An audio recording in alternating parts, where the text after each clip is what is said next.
Today we're trying out the new Flower Nose Strawberry Cupid collection. This collection is literally so magical. Just look at the packaging. It's girly, it's fun, everything is display worthy. All of these products available now for purchase. So if you want to get your hands on any of the products na i-feature ko today, make sure to check my description box. I'm gonna link all of the products na pwede kong i-link.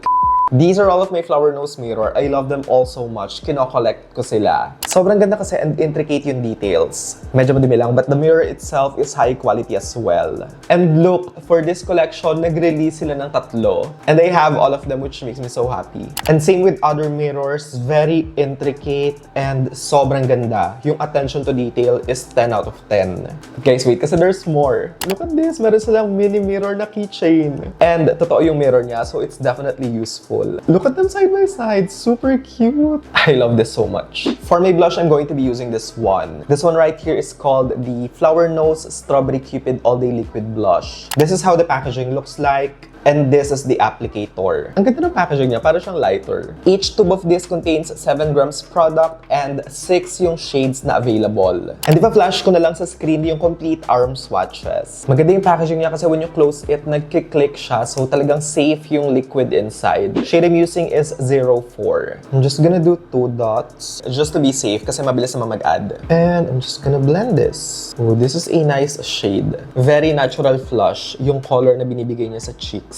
It is very blendable as well, which is very important. I mean, just look at that. Wala siyang marks nung dinot ko na product. Smells really nice as well, by the way. I mean, fresh strawberries. Anyway, so this time, mag-a-add pa ako. Just to see how it looks like once you layer the product. Ooh, this is a lot.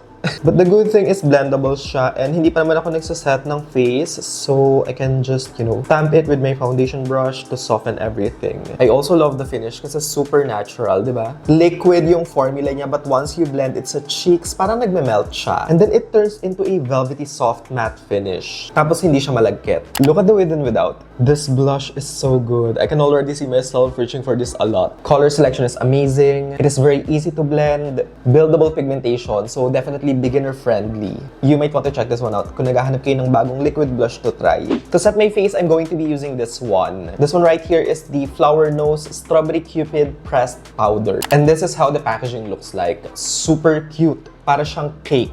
And super nice kasi nakahiwala yung compartment ng puff. 9.5 grams yung amount of product na meron dito and 2 yung shades na available. Ito yung first, 01 Lavender. And ito yung best color to use if you want to neutralize yellow undertone and if you want to brighten your complexion. And this next one naman is 02 Ivory Beige. And ito yung best choice if you want something na perfect for evening out the complexion and for adding more coverage. Let's swatch it first. Feels nice, finely milled and velvety to the touch. I'm using the shade 02 to set my face. And right off the bat, first thing na na-notice ko is it's very blurring and mattifying. It also looks brighter, probably because of the color, but yeah, this is a nice powder for setting. But I'm not gonna lie, there's nothing special about the product. I mean, it's just your typical pressed powder, but in terms of how it looks like, how it feels, it's really nice. This time, subukan natin tong shade na 01 Lavender. Gagamitin ko siya for my under eye.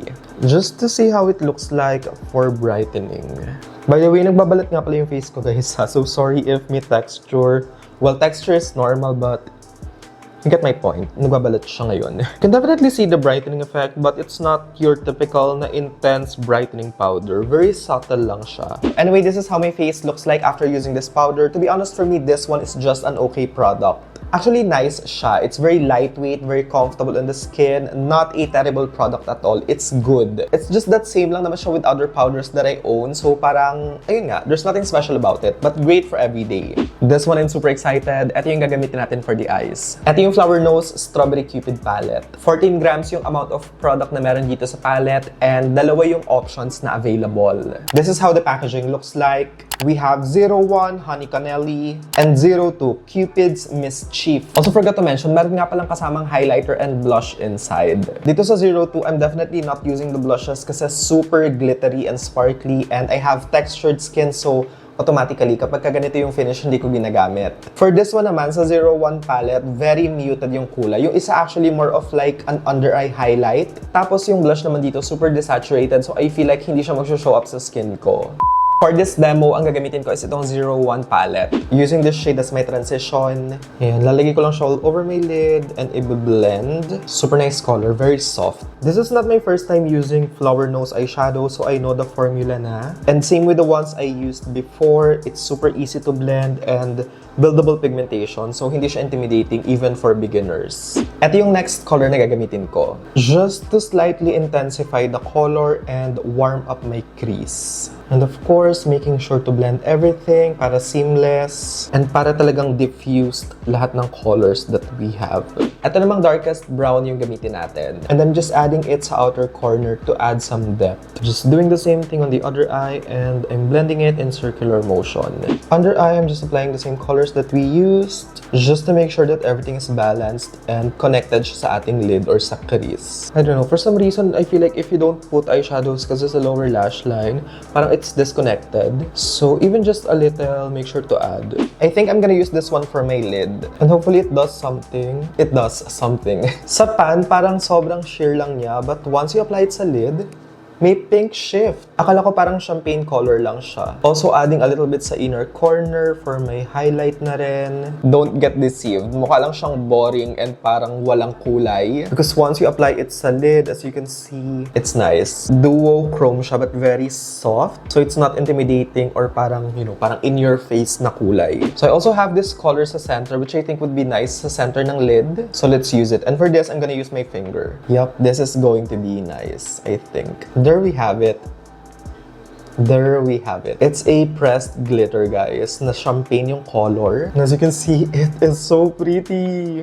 Okay, I love this palette na. It's so fine. Hindi siya yung chunky glitter na parang pang craft. This is nice. This glitter is so nice. Look at the eyeshadow. It's so nice. I like this palette. For everyday, for work, pwedeng yung gamitin. Or for any events. Kasi diba, neutral. So, talagang you'll be able to maximize or use all of the shades. Even these two, yung face products, kahit hindi ko magamit sa face, for the eyes, na-realize ko na perfect pa din silang gamitin. Like this one, pwede ko siyang gamitin pang set ng lid after ko maglagay ng concealer as my base. This one as well, yung peach, pwede ko siyang gamitin all over the lid for a wash of color or for my transition. Soft and buttery yung eyeshadows, very easy to blend, very buildable yung colors. Ito yung final product na susubukan natin, guys. Super cute, para siyang mini cakes. And yung tawag naman dito is the Flower Nose Strawberry Cupid Cake Lip Cream. Product looks like this and you just basically have to scoop it using the applicator. And this is the applicator. Each pot contains 5 ml and for this, yung shades na available are 9. V01 Vanity, V02 Soufflé, V03 Croissant, V04 Meredith, V05 Pineberry, V06 Tulip, V07 Fig, V08 Cranberry, V09 Velvet. And ipa-flash ko na lang sa screen yung complete arm swatches. This one is so nice, you guys. I love the formula. Sobrang pillowy, plush, and just velvety soft kasi sa lips. Product is pigmented, guys. Tapos nag-iiwan din siya ng subtle stain. So kahit mag-fade to, maganda pa rin siya underneath sa lips. It is also very easy to apply. Even though the applicator is small, it's very precise, so it's easy to use and easy to maneuver. 9 yung shades na sinwatch ko and I never had any issues sa kahit isa nung in-apply ko sila using this applicator. Very subtle yung transfer niya, but as you can see, yung lips okay pa din. Maganda yung itsura. Color selection is also nice. Honestly, walang tapon. Lahat maganda, but eto yung mga favorites ko. V03 Croissant, V04 Meredith, V07 Fig. Anyway, that is it for today's video, guys. I'm super happy with this new Flower Nose collection kasi ang ganda ng presentation, ang ganda ng packaging, and the product itself, yung formula, maganda. And again, like I've said kanina, dito lang ako sa powder, medyo parang not the most excited. But nice naman yung product. Again, it works, it does the job. It's just that this is not the kind of product that excites me. But etong eyeshadow palette, liquid blushes, and etong super duper cute na lip cream, definitely worth checking out. These are so good. Thank you for watching. Bye!